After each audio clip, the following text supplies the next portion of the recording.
Yeah, yeah. Right.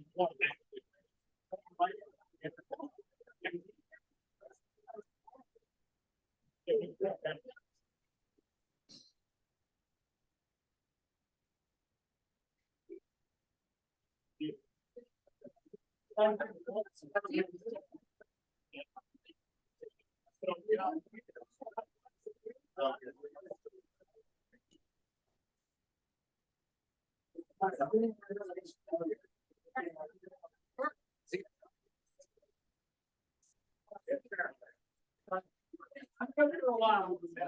I got another reminder.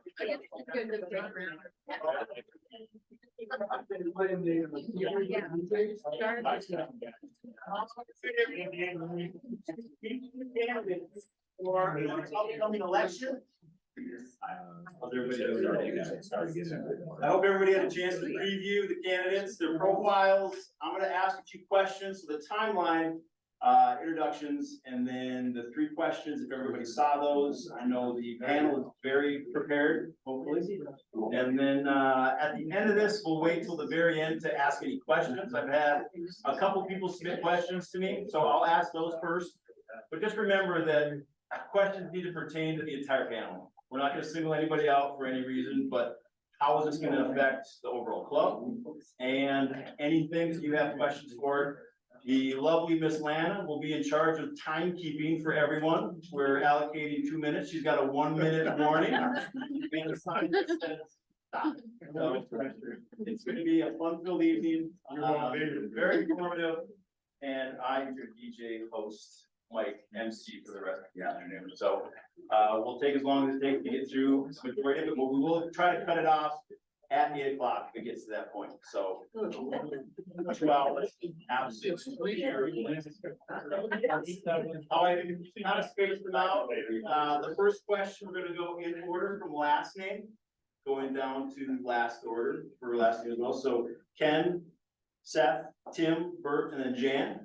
And the question is, why are you running for the board? Second question will be, what are your top priorities for the club?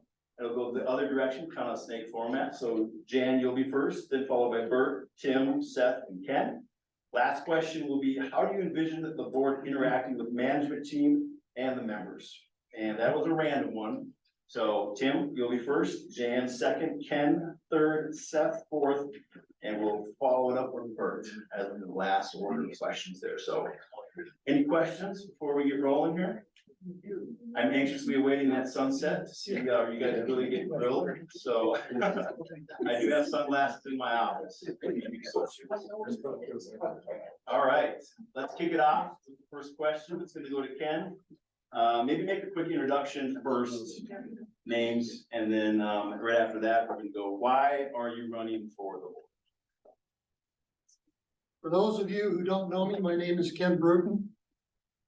I've been a member for the Prairie Park Country Club for almost 30 years. In 1994, I was invited to play golf down here by a really close friend. I fell in love with the area and the golf course. Joined as an equity member and moved the family down here in 1995. Why am I running for the board? Well, I'm obviously out of my cotton picking mind. But seriously, it's time.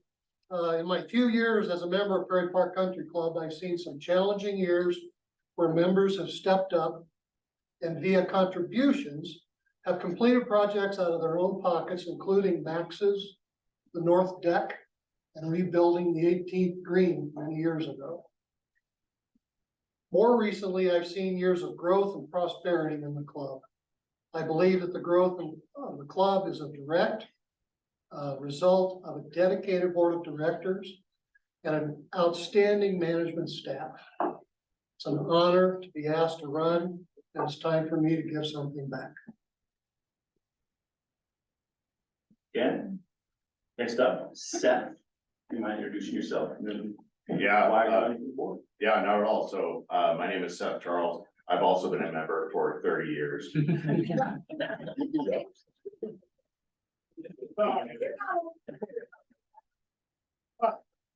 No, so yeah, I mean, I started off coming, golfing here because I was a guest of, the Barnes brothers, most of you know them. Yeah, I mean, I just come from a pretty diverse background of industrial supply, so, I worked for a company called W.W. Granger for a long time, so pretty familiar with the industrial supply industry, and then, since about 2010, I've been working in the software industry, so really heavily involved in the tech space.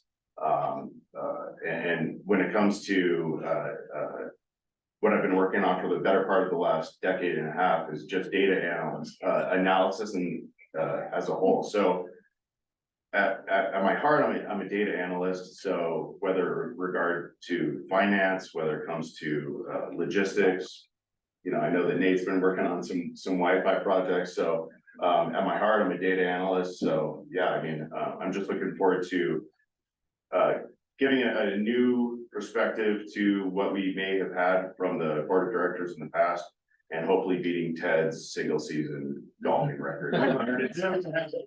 Never happened. Any walks too, which is insane. Appreciate that. Thank you. Tim, why are you running for the board? And then a quick introduction. So my name is Tim Flynn. I've been a social member since 2019. My background, I guess, education, I spent 20 years in military and healthcare as physical therapist, and I guess I've been a physical therapist for 40 years this year. And so, and lots of that has been higher ed and clinical practice. My wife and I, we built businesses in Fort Collins, and I built some kind of software educational technology businesses.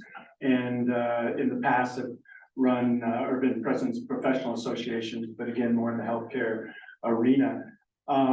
Why I am running, I mean, we feel blessed. We moved down here. We have a ranch property that our kids trained show jumpers on, and we were able to build a house here, and we've kind of moved down from Fort Collins. And I mean, I'm running just, it's, you know, I like to serve, and I've been in service my whole life, and I believe in really sustainability is about lots of things, and that word's kind of interesting, but ultimately, you know, I look at the club as it's such a great gem in this community. It's so welcoming, and frankly, it's, you know, I believe that great organizations, leadership's really about, it's about people, and then frankly, rules don't govern behavior. In fact, rules are sometimes get in the way. Culture governs behavior, and culture creates great spaces. And I mean, the culture here is awesome. And I'm running hopefully to bring that perspective, and maybe bring a perspective of health and wellness. And I want to golf if I make it to 100. And so I hope everybody else in here does too, and maybe bring that kind of perspective to the board. Thank you. Bert, you are next up. Why are you running for the board? Quick introduction. Good afternoon, everybody. Bert Rambo. Been a member here for 18 years. I wouldn't say that I want to run for the board. I look around this room, and I see mostly my friends. Most of my friends are in Perry Park. And I look around this room and I see a whole lot of people that have spent a whole lot of time on the board. I see people like Ray and Mike and Rod, and a lot of people in this room. I'm sure I'm overlooking people that kept the doors open when we could barely get enough to do that. And things have changed because of their efforts, and we're in a whole different place. We're in a place where now we can make decisions about looking forward. And I'm grateful, and I've been on the backs. I've been here playing golf and enjoying this club for 18 years while other people took the burden. And sooner or later, you just have to step up and say, okay, it's my time. And if people want me to be on the board, I will serve it to the absolute best of my ability. But it's not something that I lay awake at night wanting.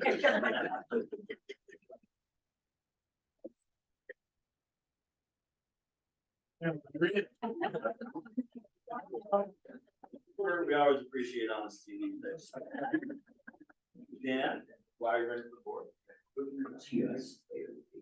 My name's Jan Thor. I have been a member for 34 years, true story.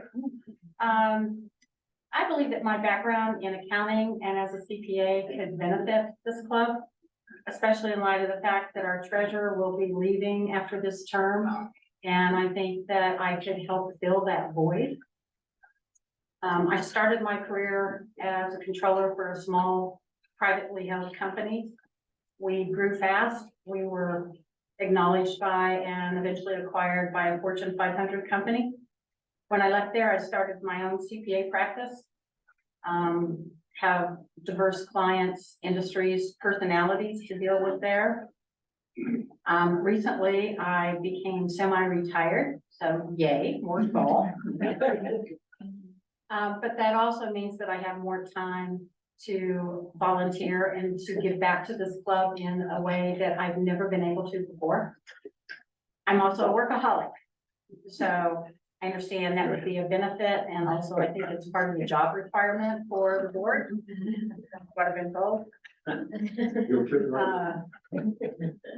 I am not one to make rash decisions.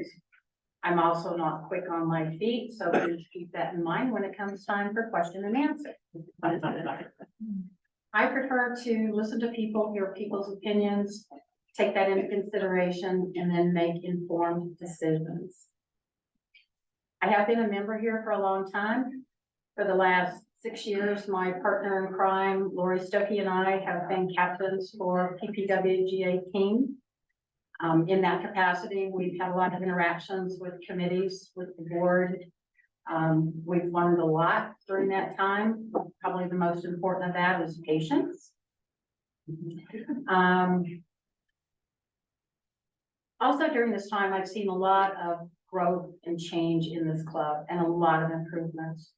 The improvements to the course, the improvements to the manor house, and I think most importantly, improvement in the quality and the makeup of our membership. We have people now who are committed and want this place to grow, and they're not afraid to put their money into it, as evidenced by the fact that we voluntarily assessed ourselves $85 a month to the capital fund to make sure that we continue the growth. And I would be excited to be a part of that continued success and bring in more members with that same mindset. Thank you. Thank you very much. That rounds up the first round of questions. Second question would be, what are your top priorities of the club? You guys have all had a chance to think about this, but hoping different answers from everybody and just we can kind of soak that in and hopefully go. So Jan, you will be first up at the end. Well, kind of like I have said before, I think, well, primarily to me is that we continue to have strong financials, that we are healthy monetarily, that we have cash in the bank, we manage our debt, we have money to be able to fund ongoing projects. The previous boards have done a great job of that and have gotten us into a stable position, and I want to see that continue. And in line with that, kind of what I alluded to before, as far as attracting new members, we want those new members to have that same feeling, that same specialness about Perry Park, that they want to be a part of it, that they want to contribute to it, and that they have, like I said, the same mindset that they want it to succeed. And as far as just the course or the manor house itself, personally, I would love to see the cart path finished. I know there are other projects that we don't see structurally that need to be done, that have priorities. But as far as cosmetically, aesthetically, I want the cart path. Thank you very much. Bert, you are next up. What are your top priorities of the club? Well, I think the golf course is obviously our number one asset, followed closely by membership. I think the past boards, I think the current management team has done an outstanding job of putting the golf course where it is currently, with improvements yet to come. As far as membership goes, I think one of our challenges, Douglas County is growing at a tremendous rate, a rate that is a little too much for me, but it is what it is. And I think with the expansion of housing coming south, expansion of Perry Park, I mean, they're putting in 40 houses right across the street. And we're gonna have a new frontage road that's gonna bring people in a New York minute out here from Castle Rock. I think we really need to look at how we're gonna manage our growth. How big do we wanna be? How much use can our golf course take? What's the mix between social and golf and the different types of memberships that we have? So I think how we manage our growth in membership moving forward is large. I think I've been pretty clear about either wanting to be on golf tournament handicap or grounds and greens, and I've had several people approach me about considering grounds and greens. I've been out with Jason a few times, looking at the course and getting his input. And there is so much that goes on with this golf course, and I just want to make sure that since that is our number one asset, that we are totally focused on that. As a last priority, and I think we're well on our way, I think with the current board and the processes that are in place, with ideas coming up through the committees to the long-range planning to the board itself, that we're getting really good input about how we're gonna manage the house, how we're gonna take care of this place instead of reacting to 2 numbers in front of the comma, 3 numbers in front of the comma, to put an HVAC system in the kitchen, that we can anticipate those things and put them in our budget and grow without knee-jerk reactions. I think we're a long way down that road towards being there. I want to ensure that it continues. Thank you. Tim, you're next up. What are your top priorities? Well, I'd probably echo, obviously, financially and making sure it's sustainable, as I mentioned. I think from what I see now, the processes of, earmarking what the priorities of the membership are, that would be clearly how things go to the top. I think ultimately, as a board, you hear and vision requires one to see, as was mentioned, the growth that's coming, and it's clear that how do you maintain a community when you have pressures of growth and keep the culture alive and well? And I think it's largely starting to happen already. It has been happening, and it's really not just the golf. I love the golf. It's creating the time where you're meeting others in various community events, the things and socials that are happening, because that kind of allows us to understand each other better. So that's really just sustaining what we have. I do think simple strategies, when we say sustainability, and simple things of, again, we shouldn't have plastic, a bunch of bottles. We could, purchase bottles and have, and I'm sure there'd be people that would donate reusable things, and people could have Perry Park and our logos on things that are sustainable. Just when we drink water, which is our most precious resource here in Colorado, that we think about that. We clearly need to think about how that footprint of water is used, and clearly the grounds people are doing that, and how we're able to think about that going through the future. So that's the second thing. And then finally, how can we have events around, I would say, healthy living as we age and as we're on the course, and things that are just simple things that we can get together and work on and make it fun, that make us all healthier and more fit when we get out on the course, and things that we can create. And whether that long range would be a center that, as we look at the amount of lives that are here, that something like that, a health and wellness center is actually part of this space, is probably not out of the reach in the future as well. So those would probably be my top 3. Perfect. Ken, last but not least, your top priority, please. I think the top priorities should continue on with the board of directors that we Oh, I'm sorry. No, you finish, you finish. Second to last, we're gonna, second to last. What the hell is going on? You're out already, buddy. Yeah, it's got some on the scales here. Whoopsie. Yeah, go ahead. You're sure? Yes. Okay. I think we need to continue the policies and priorities that the board has set. It's a balance. We have a lot of things going on all the time. The course is important, absolutely. Finance is important, absolutely. Getting new members out here and the turnover and managing the growth. All of these have to be balanced out. We can't just say one thing. I think that we need to continue with the priorities that the board has.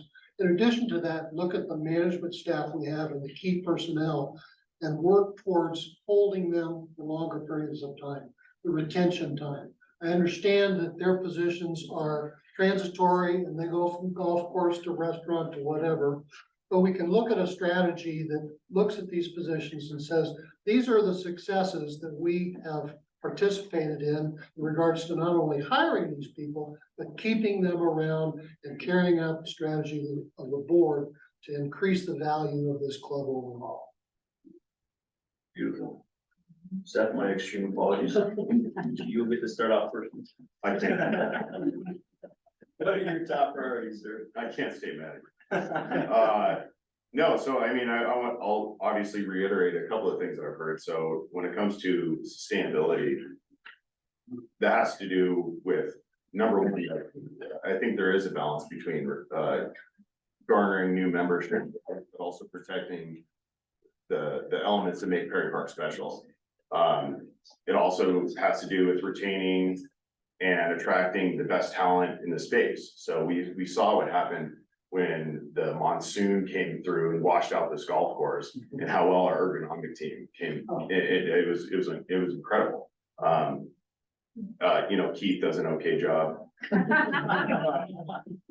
So it's about attracting and retaining the best talent in this space to be able to make our membership, you know, qualities as best as they can. So when it comes to sustainability, you know, the profitability comes into, you know, the product mix reports from the in-house, from like the food and bev, front of house operations.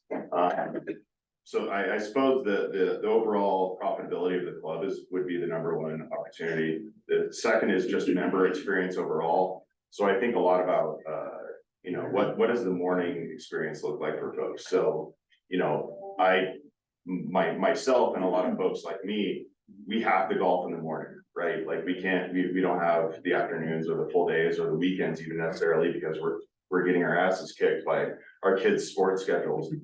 So what does the morning experience look like for these newer members that we're trying to attract? You know, what do we want to look like for the next 5 to 10 years? So, you know, when it comes to morning experience, there's a lot of food and beverage opportunities. What does it look like in the fall and the winter?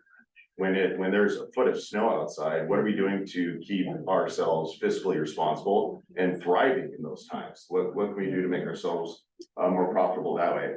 And then lastly, it's just infrastructure improvements. And so we've talked about this a little bit too. So it is what is the Wi-Fi opportunities that we have? You know, what do rural Wi-Fi and internet infrastructure look like in this space? Are there opportunities for cart retrofitting? There's a lot of industrial opportunities that way. So I suppose those would be my top 3. Love it. Thank you. Next question, how do you envision the board interacting with the management team and the members? We'll kick it right back to you, Seth. Oh, goodness. Yeah, I mean, any kind of membership position essentially boils down to communication and transparency. You know, I've worked really, you know, I've been in the space that I'm in professionally for a long time now. So when it comes to a leadership position, it comes down to communication and transparency. So anytime there's a discrepancy between what the member base and what the leadership group values, it's about agreeing upon an objective set, agreeing upon steps to achieve those objectives, and then monitoring against the improvements towards that. So it's measuring incremental improvements towards the objectives that everyone agrees with. So, you know, at the end of the day, it's taking feedback, being transparent about the steps that we take to make incremental, achievements towards each step. And then, you know, I think it's about communication overall. Tim, you would be next up. How do you envision the board interacting with management team and members? Well, from the management team perspective, the key thing is listening and hiring great people and getting out of the way. I mean, leadership's that's what it's about. How can we empower the people in positions to thrive in what they're doing? And clearly, the team currently is phenomenal, and it's really about continuing to provide support and to them.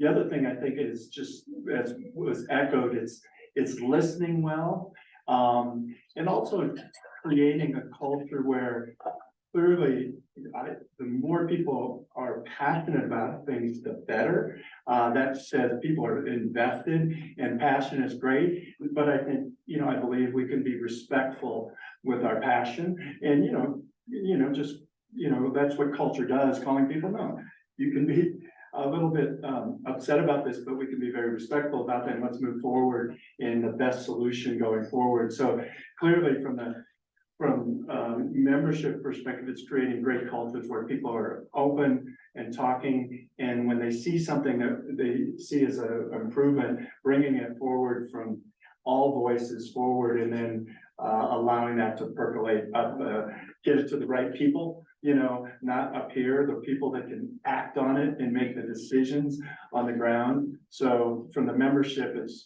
hearing voices there. It's like, if it's a vision thing, great. If it's something that's, a day-to-day operation, it's just, helping them navigate and effectively talk with those folks first, because that's how things get done. So that's, I guess, how I would envision leadership on the board and the communication between the two. Thank you. Dan, next up, how do you envision the board interacting with the management team and membership? Well, right now, we have a great management team. Over the years, they've been developed, recruited, and they do a great job.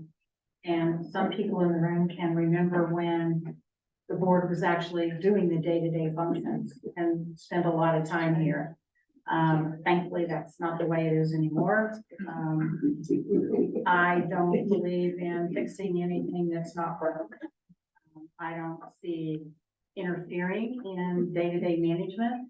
They do their job. I think the role of the board is to provide oversight, provide communication of what the membership wants, and to support the management team in what their needs are, not the other way around necessarily, as directed by the membership, what the membership wants. As far as how we relate to the membership, again, keeping our ears open, talking to people. What do people want? What do they see lacking? What do they see needs fixing? What are they happy with? And just be open to that kind of communication. Does that include pitching? Done nice. No, Mike. Done nicely. All right, Ken, next up, how do you envision the board interacting with management and members? Well, they'll still continue to utilize all forms of communication like face-to-face and phone calls and email and text message. Well, maybe not text messages, that drives me crazy. But I think as a board member, it'll be my job to listen to not only the management team and other board members, but also employees here. Because they're the ones that are here on the ground watching things that happen. And a lot of great ideas come from the people that work here at the club. And we just have to be open to that. So my job on the board would be to listen and to pass those ideas along. And be conscious of the fact that when I'm talking and listening and dealing with people, I'll treat them as I want to be treated, with respect and dignity.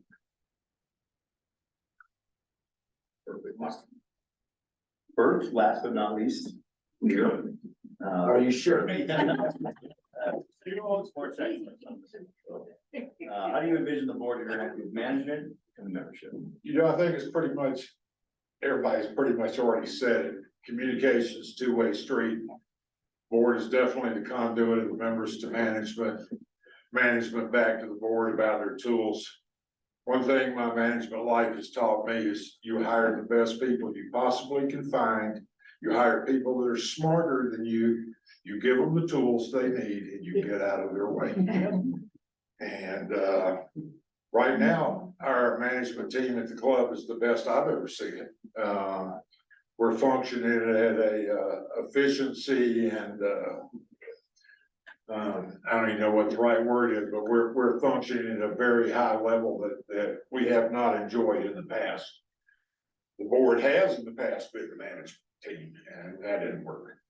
And it killed the people that were on the board, just literally took everything out of them.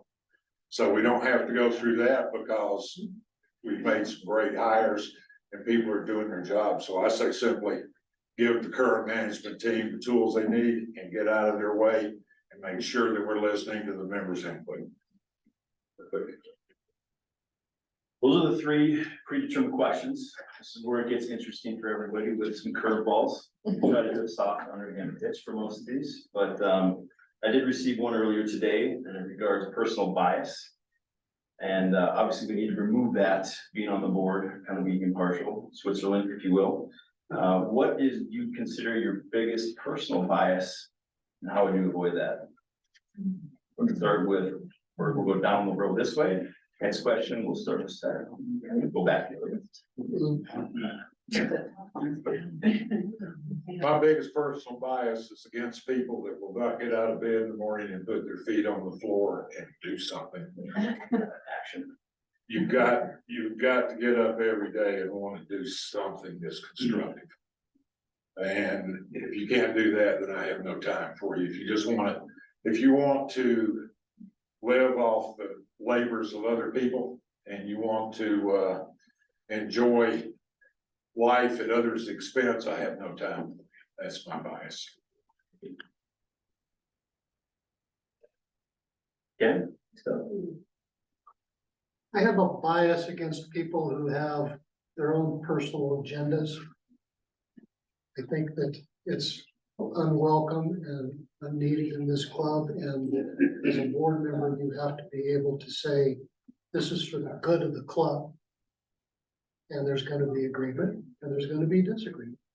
But my orientation will always be doing it for the good of the club.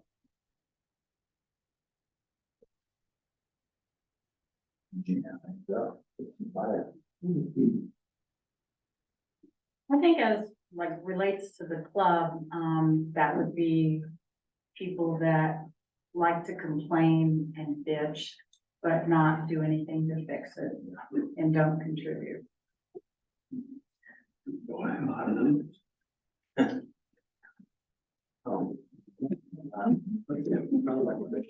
Personally biased. You have. Yeah, well, we're all biased. So Yeah. I'll go with that. So I don't know if the club, I can say one. So first thing that came to my head is I have a bias in industries or things that put profit over people. And, you know, I've been in the healthcare, medical industrial complex, and I've seen the bad side of it. So I have a really bad bias. So if those golf with me, they'll probably hear about my bias, how I think, you know, taking care of their health. So I'm sorry. Very good.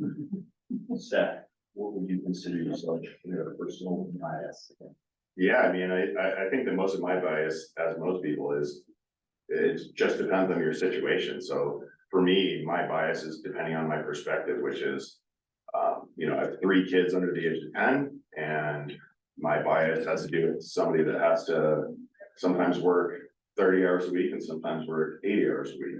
So, you know, something that I learned in my career 15 years ago, I had a great mentor that taught me about odds are. So you have to put yourself in the odds are of the person you're talking to. So just because I have whatever going on at work, or I had this fire drill over a holiday weekend and I have soccer practice tomorrow morning, the person talking to me or voicing a concern doesn't necessarily have that. So you have to put yourself in the odds are of the person that's talking to you. So the odds are from the person that's talking to you, I think that that's the biggest takeaway as far as like combating that personal bias. Pretty good. All right. We would like to open it up to, we got a couple questions early, first hand first. If you'd like to, state your name for the recording, and then. My name is Mike Craig. I've been here a member for 20 years. My background is CIO and information officer and data. So I'd like to offer a question out to the candidates here as to, we do a lot of things such as surveys and opinions. But what I have not seen a lot of is now we have information systems in place that we didn't have 20 years ago. We have POS systems, point of sale systems. We have all these capabilities, but I've not seen any effort to do any analytics on those based on things like how does men's league Saturdays compare to a normal Saturday? How do weddings compare to normal sales of the bar being open or the club being open? So I'd like to ask the candidates, as an open question, any idea on data analytics and producing that? I've heard a few things about data analytics up here. What more can we do to put data behind some of these decisions about events, about tournaments, about all these other things? Yeah, I mean, I'll go first. So obviously, like, I have a real passion for data because data doesn't have bias. You know, numbers are numbers, right? So like there isn't any kind of bias behind what the numbers indicate. So depending on how many data points you have, information is a mosaic, right? So like I mean, I don't want to deviate too much, but when I'm coaching my team, I built a team at my current company right now. So when I'm coaching my team, data will tell you a story. You just have to let the information tell you the story that it wants to. So depending on the data points that you have, it'll tell, based on the mosaic of the information that you have, it'll direct you towards the solution that you want. So in terms of POS, analytics, comparative relativity, like there's a lot of things that the information that we have access to, you know, it's just about using the ingredients in the kitchen that you have access to, essentially. So it's like, you know, if we have a huge gourmet kitchen and we've been making toast this whole time. Not to say that we have, but to say like, if we have this entire kitchen of ingredients, like what other things can we make with those data points? So that's kind of my perception. Yeah, great question. I spent most of my years as a researcher and data person and more in the healthcare space, but what's interesting is like, ultimately, you know, you can make the story you want, and I always say that, you know, what is the outcome of interest, and is it a surrogate marker that really gets to it, or is it's an easy marker to measure? And the challenge sometimes is the marker you're really after maybe a little bit more challenging. Here, I think it's a little simpler because you could say, well, you know, we did, you know, Kiwanis Club, we did a scramble and it made X amount, but, you know, or maybe it was equal to something, or maybe it made a little less. But from that, we also have the data that says, oh yeah, we got from those, the new members, we got 5 new members that actually, when did your first exposure to Perry Park? Oh, it was at this scramble that we did there. So I think it's incumbent to have not just one outcome. You have to have your main outcome and your secondary outcome measures that you then kind of look for to kind of paint the picture, if you will. Jen? So actually, Mike, I think there has been a lot of analysis on that. I know Ted has done a tremendous amount of analysis, and he could spend an hour on you what he's discovered. 2 hours. Between 18. I also believe it might have been, I don't know if it was one of the last board meetings, but I think they did do a presentation on what the weddings bring in, what they cost us, if we didn't have the weddings, what we would have to pay and increase dues to make up for that. So I think the data is there, it's been analyzed, it might just be more of a matter of communicating it back.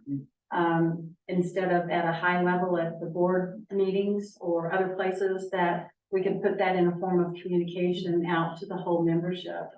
Perfect, and just as a comment, and I appreciate what Ted did in the wedding, and I saw that information. I guess my point is maybe we could have more of that, you know, if there's more analytics produced on other aspects of it, would be great, because the wedding was good information, so. Okay, good way. I don't disagree with your question at all, and I guess the answer is, yeah, we can do that. With my IT background, we take a lot of data and turn it into information, but until the data is turned into information, you can't really do too much with it. So it comes down to time and money. Where are you gonna collect the data? All right, we're collecting it. Now what do you do with it now that you've got it? And it comes down to individuals looking at this and creating the behind the scene programs to do the analyticals. I think it's very possible, and I think that we couldn't do that 10 years ago. We didn't have the capabilities. We're just now getting into the POS systems and the other systems to where we can say, start extracting some of that data out, and let's get some information out to the membership. Perfect. The last couple of board meetings I've attended, Mike, they've got a program out that the club's moving into called Compass. And Compass measures a lot of things as far as, I won't say it directly measures what you're talking about, but this is just an example of where I think the club's going. We can take all of our assets by age, functionality, whatever they're doing. And this lets us know like how they'll age out, when they'll depreciate, when we can expect to replace them, those types of things. So that's sort of a baseline, but I agree that there is a lot more information that we need. I don't think we need to reinvent the wheel. I think we have finally gotten a server that can handle multiple functions at the same time. And you can't tell me that at this point in time in the world, that there's not apps out there that are already written that we can't look at to start collecting some of this data. So I think it's very possible. We just need to decide as a club, as a group, as committees, as a board, whatever, what we want to measure. We've got a lot of people in this club that are IT savvy. I think we need to put our heads together and figure out exactly what it is we want to measure to get on it. And I agree with you, I think we have the data, I just don't think we have the emphasis necessarily, haven't had, you know, putting the analytics together with that data. Right, we need to decide what we want to look at and what we want to dive into. Thank you guys. Are you volunteering, Mike?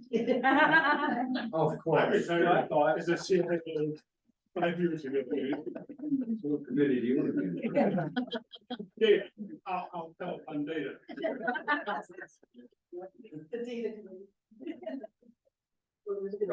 Question.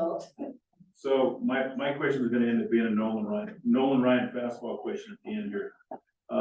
So my name's Rod Hoops. I had the opportunity to sit with you guys and ladies or 5 years ago. To quote Bob Bunty, I started on the board, I was one of the nicest guys around. And he said, by the time I left, I was an asshole. So, well, that's it, now I'll be too. Now I hopefully return to a nice guy. No, okay. So I also had the opportunity to serve on the board as president the year that we hired 3 of our department heads. We also created the general manager position. And we basically turned the operation of the club over to the department heads and the general manager. So my question is, so imagine you're sitting on the board and you're finding out that you have, and again, I'm making this up, this didn't happen, but imagine you come to find out that you have board members that are reaching out, they're getting information from members and they're reaching out directly to department heads and trying to input things that they want done, or a group of members want done. And as the board, and it's brought to your attention that one of your fellow board members are doing this, how are you gonna handle that? Bert, so you again, work our way this way. But I'm not sure that's as big an issue as it was when you were on the board. And what I'm saying right now, the board has a process. If people want something done, they go to a committee. And they give their ideas to the committee, and the committee processes that. And the committee takes it to the long range subcommittee. And they process it. They bring it to the long range planning committee, who brings it to the board. So you have a process. If I was a board member and somebody, either a member came directly at me trying to implement something, or a fellow board member was trying to do something on his own, I'd be right in their face insisting they go through the process, because the process works. I would respectfully speak to the person in regards to what they were trying to do and recommend that the whole board get involved and run the process the way that it is. And if that was rebuffed, then I come back to the whole board and say, I tried it this way, we need to resolve this and talk it out.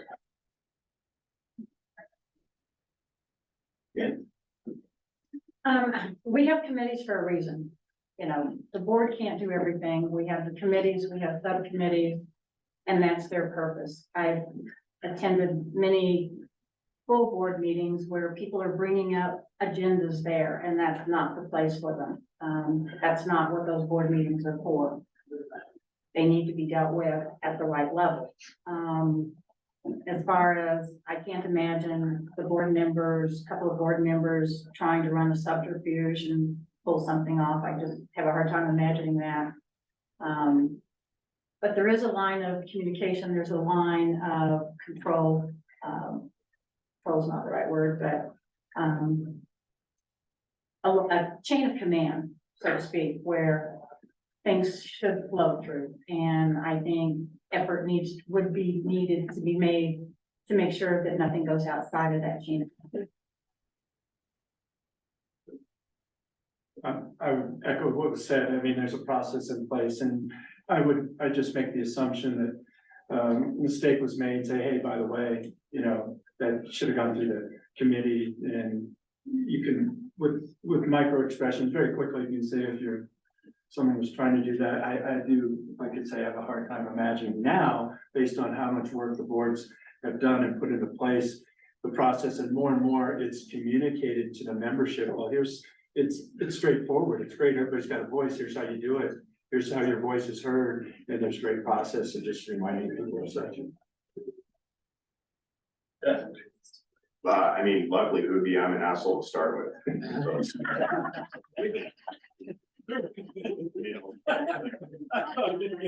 That works. I've been a passenger in your golf cart before, so.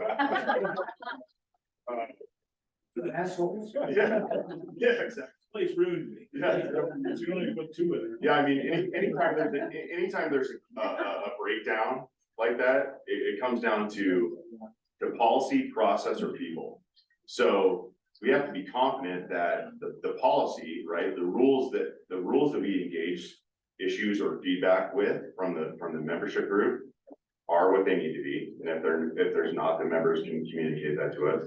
Do we have a process in place to help, you know, accomplish those, whether they result in an objective of some sort of incremental improvement? And then it comes down to people too. So that comes down to staff, that comes down to board, that comes down to the committees that are in place. Like, you know, we have the committees in place. You know, these little, like you said, micro controls, right? These micro control committees are super important, because whether it's the handicap process or the tournament process, you know, we have these people in place that can pass things up and information up to the board, and we can kind of help legitimize that with data. So it comes down to the policy, the process, or the people. So we can identify a breakdown in one of those areas, and then that helps identify the fix there. I just have one more comment. I want to thank you for all throwing your hand in, because we've had years in the past where no one wanted to do this. It's not fun. And my only request is whoever gets on the board, please remember to let the department heads, the experts. I know you all know this, because you're gonna have moments where let the department heads that are running the day-to-day operations be the experts. Let the general manager do his job. Absolutely. Thank you. My question is more for the existing board. Could you help us understand which board members are continuing, which are exiting, and what skill set or expertise they have that is continuing, or skill set or expertise that is exiting? Great question. We kind of go through the process, identify, obviously, we know who's falling off the board. Mr. Dan McMahon is falling off the board, in his tenure. He's in charge of the finance committee. Very, well versed in the club and its inner workings financially. So that's gonna be a huge board. Very big in the club benchmarking, which is a data metric system that we compare other clubs with ours. And, it's a phenomenal program. So whoever is in the finance realm that's interested in that, would love to see that person filter into that committee as well. So in the finance committee, it is president, Lori, myself, and that fourth individual. So it's a very small committee. A lot of decisions made. We have an upcoming budget process coming up in November. So that's coming fast, and we're already starting to plan for that. Kelly Boyd is also falling off the board. He is in charge of the GT&H committee and brings a lot, and he brought a lot to the board, and it's sad to see him go as well, but served his time, so ready to move on with that. He is very excited. He couldn't make it tonight. And last but not least, we have Mike. That guy, yes. I didn't want to let you go. But Mike is in charge of the G&G committee, so grounds and greens. And he will be sorely missed as well, so looking at course conditions, working directly with Jason, and obviously bringing a lot to the table as well. So those three are falling off. 3 new recruits coming in, great backgrounds here and expertise. So I'm personally very excited to work with any of these individuals. They bring a lot, I think, to this club, and excited to work with you guys, whoever does get it. So Is it possible to do a quick overview of the 4 that are continuing? yeah, we've got Gary Willis, who's our current club president, obviously in the finance committee, and very integral in day-to-day operations as well. He and I meet quite regularly. A lot going on at the club, obviously, so we want to stay in open communication. He's my direct report. And what's his background? Background, Gary, he was in oil and gas, actually. So, you want to talk a little bit, Gary? Let's see what you're doing. Who's asking the question? Well, actually, having him as president has been spectacular for the board. He has completely revamped our strategic plan, how we handle all of the different situations, how the committees and all of those things work with management. I mean, it's unbelievable the work that he has put into that. And we really didn't have that, you know, to the extent that he's done it.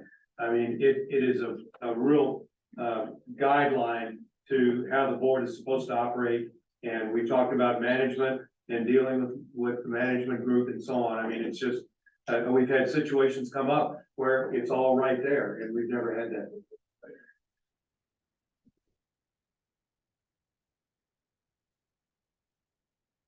I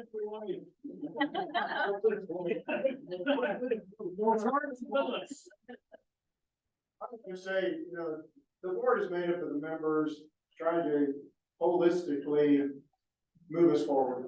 There's been a lot of history going into the culture that we have here and the assets we have here, and each of these candidates have talked about that culture and about working as a team. When we get together as a team, whoever it's gonna be, we're gonna kind of look at all the skill sets, try to put people in the various committees that can help us continue to move forward.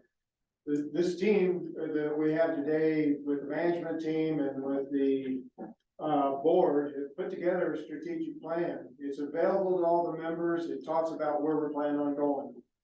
Our chore is to pass on that knowledge to any new board members and to say, that's where we've been, this is the assumptions we've made, this is where we think we want to go. And then we want to expand that knowledge, and we want to use their skill sets to get to places that we couldn't get to before. So as we get whoever comes on board, whoever you think fits best with the culture you believe for the club, the skill sets you think people need, and as we've talked about, the unbiased opinions of people that come and bring their skills to us. We'll try to put that together and come back with some assignments, and then come out to move the club forward. That's kind of how the process works. After everybody's elected, we'll get together, we'll kind of assign the committees, and then we'll do an orientation, which is new for the board, on where we are, and try to get started that way. Does that answer the question? For you, what about the other continuing board members? Well, the vice president's sitting right here. And the secretary, you can talk, and the secretary is where, Bob over there is the officers, and I'm sure this one. Mike. Oh, yeah, Mike, he's not here. He's an anchor. He's on the Zoom, I just talked to He him. is. That's the only. So he wants to speak. Hi, Mike. Mike, you got it? It's been such a pleasure to be on the board. It's just been a gift to me. I like to be Miss Hospitality. If I haven't met you, I will try to meet you. And I just have to introduce these people here, Barbara and Scott. They moved here 6 weeks ago, and they're at this meeting.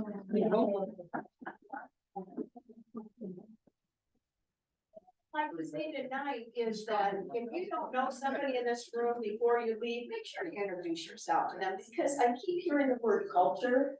And that's what this club is about. It's about being welcoming and just being committed to what we're stand for here.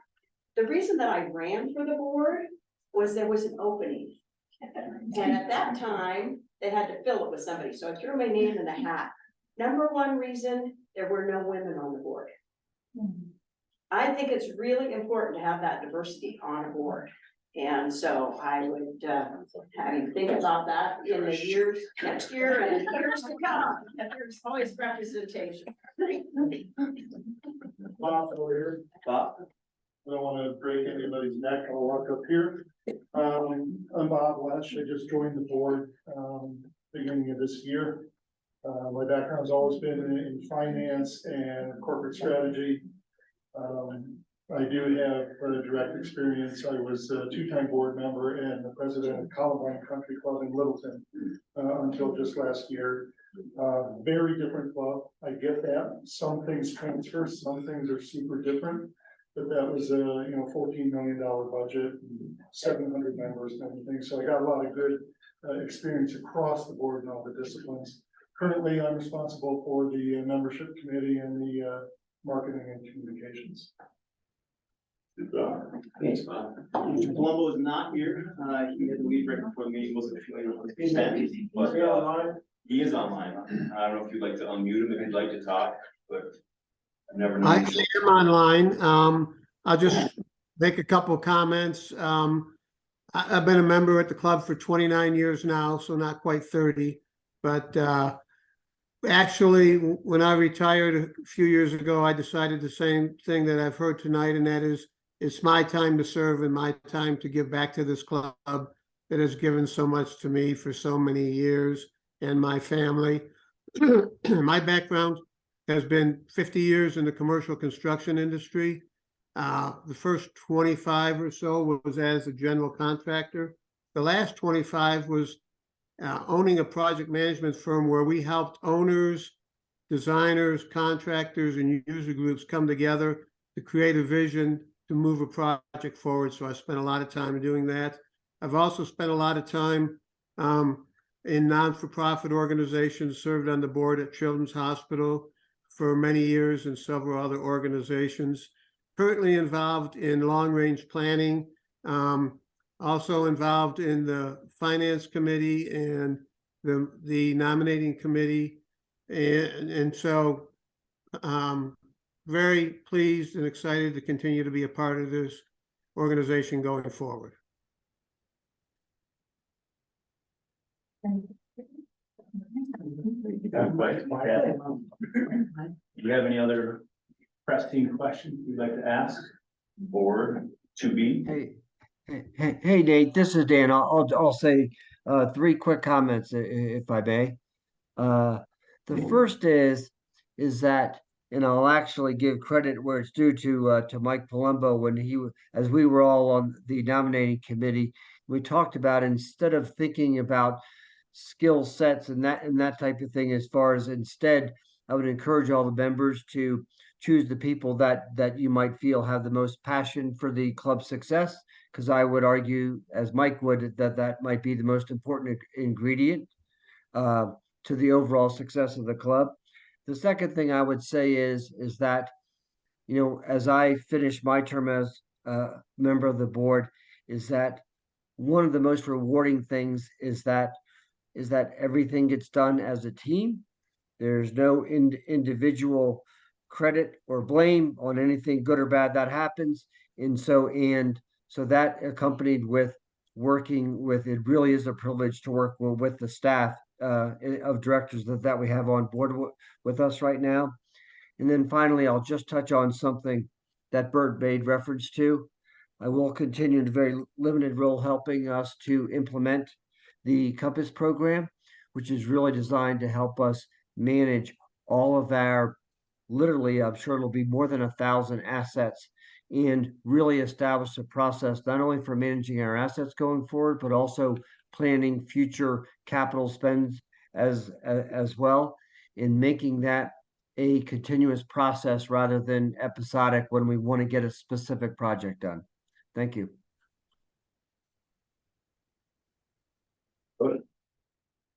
So we have a wonderful group of candidates here and wish the best to all of you. What I want to do is suggest that you all that have shown interest, think about being on the board. You're here, you're invested. Think about the future of this club and how exciting it is. We won't have another election for another year, but maybe you're the name that should be up here the next time, so consider that. But the committees are always welcoming new members. Head of our nominating committee.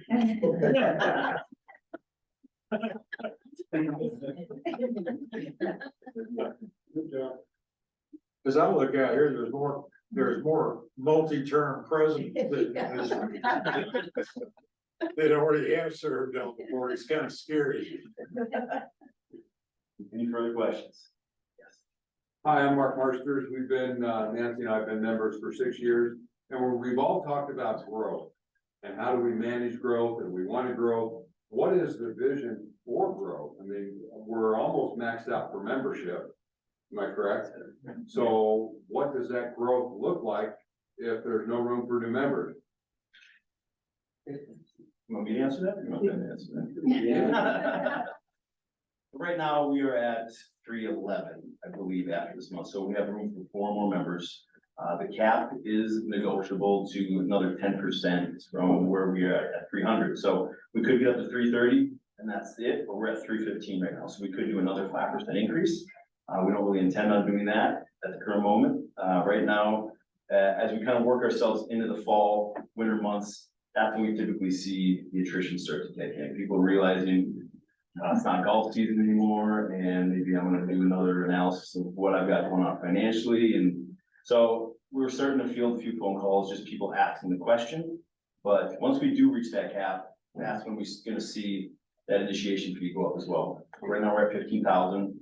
When we hit that cap, we get that wait list, that's gonna move us up to a $20,000 initiation fee. So, as we kind of work ourselves into that next realm of what this development's gonna look like across the street at Bear Ridge, Remuda Ranch, all these different developments happening, we know that there's gonna be a high demand. And as that high demand hits, those are when those fees are gonna go up. So you guys are locked in at a great rate already. So, obviously, the new process is moving forward with Lan and myself, calling these applicants coming in, doing a background check, asking if they've been a member of previous clubs, making sure they're the right fit for our club. We want to make sure that as people are coming in the door, if we don't feel comfortable with it, we can get a bad review, or if someone's not, well, it's gonna be a good fit for Perry Park. Sorry, even though you've got the money and you want to be a part of it, you want to make sure you're the right fit. So, going through that process, it's gonna be, a lot of. We joined at the right time then. You sure did.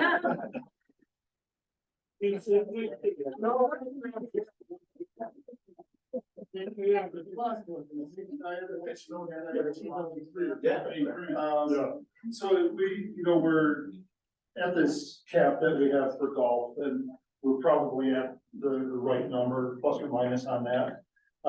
Social is the next big thing that we're looking at, and getting to the question about data. We're gonna start parsing the data that comes out of this new online reservation system. Everybody that I think is active now. And you should use it to make reservations, because we wanna find out who's coming to dinner and when they come. Right now, we have 215 Yeah. social members. Feeling like that's probably about the right number. I know 300 is too much and 150 is not enough. But we want to make sure that we get to the right balance of membership on the social side where we don't undermine the membership experience for the rest of the group. So hopefully that data, we're a little behind in when we thought that system would roll out. But we're gonna start collecting that data and use that to determine what the social cap should be for the amenities that we offer at this club. More data, Mike. So, Senator, to tag on to that, what is the vision for the professional members? And the social membership for the golf club? Going forward, knowing that we're almost capped out with our golf. I don't envision that professional side of things changing anytime soon. We've got 30, was counted towards our cap, but they count as half, so it's totally 60 total membership within the professional category. And at this point, there's a few on the wait list even, so it is in high demand. A lot of young couples, young members can't play until that 2 o'clock hour anyway, because they're working still. So we feel like that number's good. We're seeing that T sheet incredibly busy in the morning. You start to get to that noon, 1 o'clock, it starts to taper off, and then it gets busy in the afternoon from 2 o'clock till 3 o'clock. So I think that's a program that's been working incredibly well. But to echo what Bob said, as we start to see these reservations come in on the dining side of things, that's gonna really determine what that social side of things are gonna look like. So if we're turning away social members because we're too busy at 6 o'clock, we know that we need to take a harder look at that number. I know with our big events, those are being sold out every single time. Kevin's doing a phenomenal job at these whiskey tastings, wine tasting, comedy nights. I heard a rumor that I'm gonna bring bingo back. But karaoke, all these things that we're doing, people wanna be a part of the club. They wanna participate in these events. So is that number correct? So when we see this wait list hit, what's that look like? So as members are coming in, whether it's golf or social, we're putting that reservation in the system so we can start data tracking that. And as we start to get to that point where they're coming in, we have to tell them, sorry, we're full. We're documenting that as well. So we're seeing how many people could potentially be turned away. So if that's the data we're looking for, we can give it 6 months, look at it in a year and see what that's gonna entail for the membership caps. Not only with the golf side of things, we've got that established, but what is social gonna look like as well. So how do you factor in the people that don't like, I prefer a phone call. I'm your cave dweller person. Oh, yeah. So how do you factor in that piece for your data? We enter in everything. So But then I caused you extra work. no, it's all needed. So if it's all, It's data gathering, it's not work. yeah, Right, and so if you don't like the technology and you wanna call, make a reservation, you'll still end up in the system, and we'll ask you some questions, what type of member, just so we gather the right data. So you can still do that, you'll always have that option. The app is pretty handy, though, there's been some significant changes recently, a fresh look.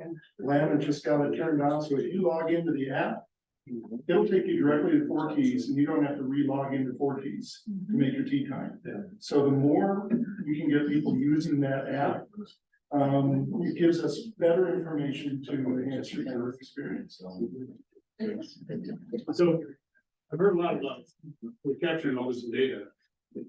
Have we thought about hiring someone or somebody to define the measures and the dimensions of what we want to measure, the timeframes, the dimensions, their timeframes, dates, time of day, those kind of things? The measures are what, how many people don't show up for tea times? How many people don't show up for reservations? How many people are on the reservations? So have we thought about hiring an analytics professional to design those analytics, the data warehouse capabilities, we can capture all the data we want. But you gotta know what to do with it. So you gotta define the measures, and you gotta define the dimensions, so you can do analysis on this stuff.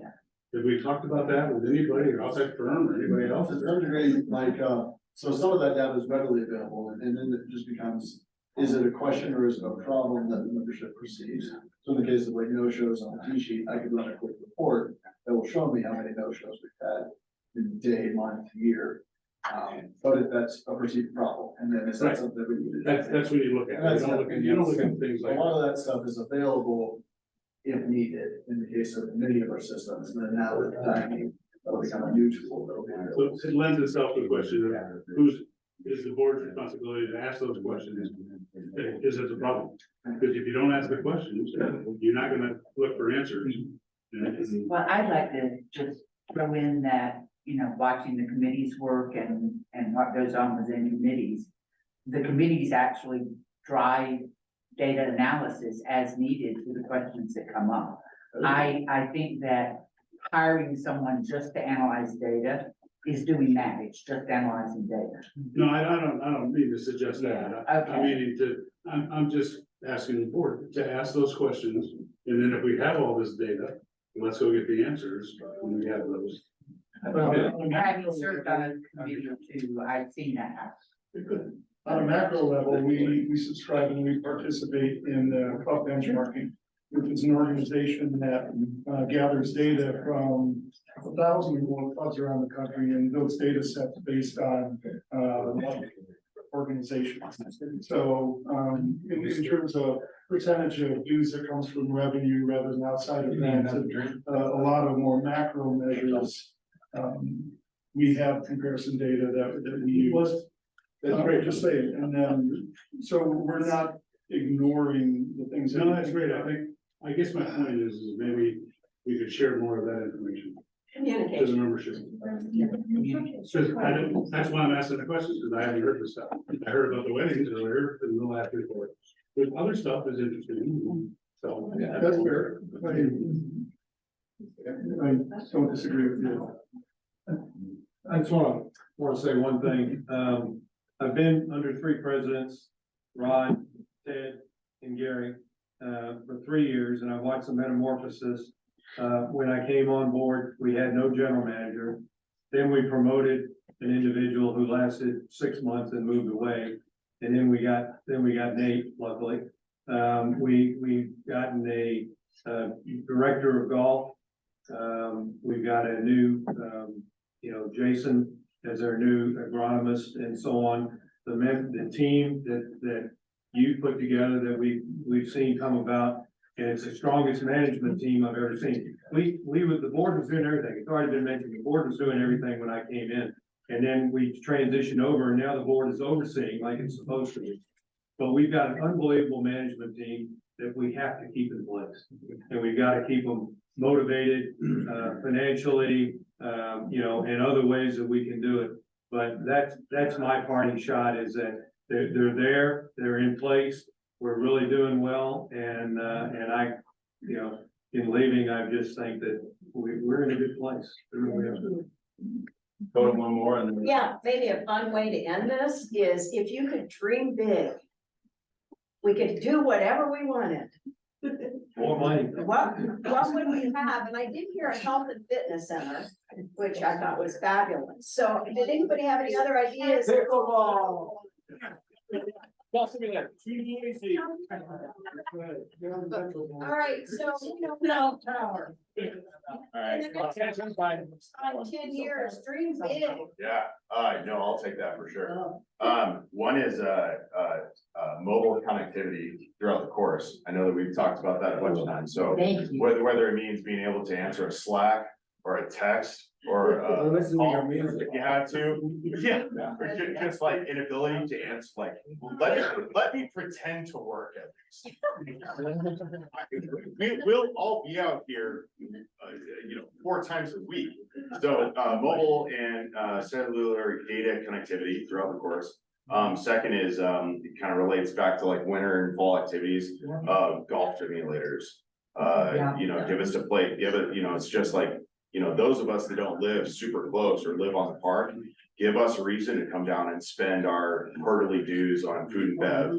If we had a couple of bays that we could rent, maybe like, you know, if you value Keith's coaching, you could book that for those of you that do. You know, give us an opportunity to come down and swing some clubs during the winter time, because we go insane, like we've golfed in hail before. So for a little bit, so yeah, so for me, it's mobile connectivity. Business centers give us an opportunity to sit in an office somewhere, give us a place that we can take a call or print or fax things for our business. And then, yeah. Yeah, but it's me. For the love of God. That's what I want.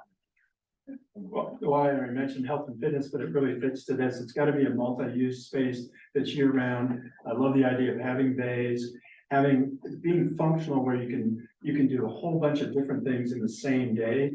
And it's year round, because clearly there's enough lives that are here year round. It's no longer, you know, people leave, and I think having that ability to do that is it's gonna happen. And then it kind of looks at membership. There might just be membership for that space, and that space is different. Then maybe they get a few, you know, rounds or whatnot, but then they pay an upcharge on the social space as well. Where do we have the property for that? That's my question. I don't know those.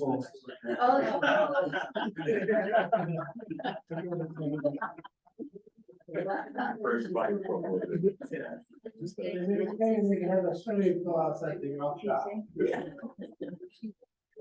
Yeah.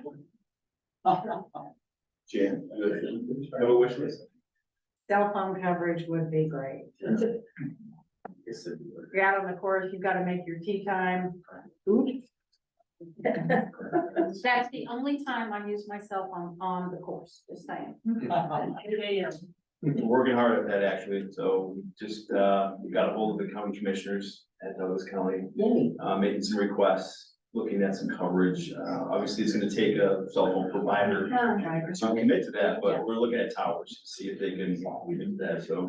Yeah, we just recognize Jill Parker's in the room. She's on the Metro board. Honestly, they are taking on trying to get cell phone coverage. They have an actual committee on communications, so we've encouraged them, we're working with them, and appreciate Jill on the Metro board. It's a top priority for the Metro board, and it's not for lack of want, but it's lack of provider. It's not that big of an area. It's hard to bring a provider in when you don't have that much. But they're actively working it, so we appreciate that support and do everything we can to support. Thank you. Ken? Dream big. I buy the property across the street that runs parallel with that road that goes up there and put a driving. A real driving range, where I know how far I'm hitting the road. And is that why- You're not very far. We know that part of it. We know. If you use the pond. And it's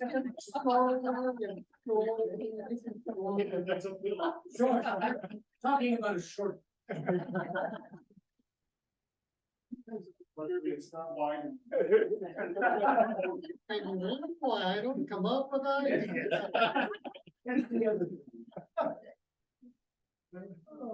Bert, you got a big one for us? Well, I don't know if I have a big one. I would say this goes back to the growth thing. I think it's a fine line to walk. I mean, we're not a country club. We're a golf and social club.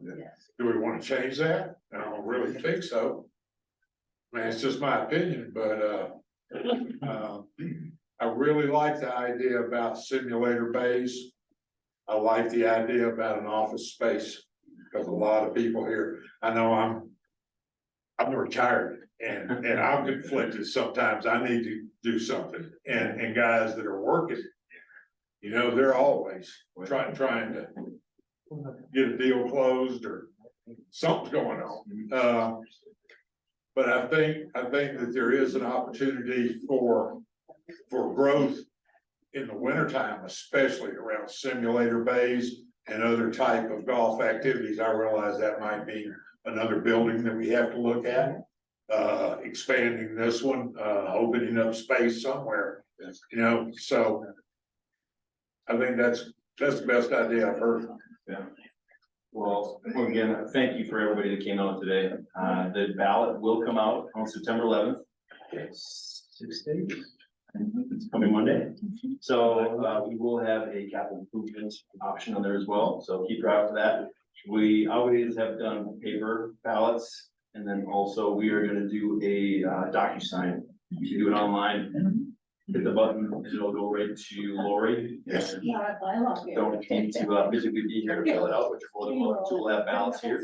But keep an eye on your inbox, and we're gonna communicate all that coming up very, very shortly. So, once again, thanks to candidates.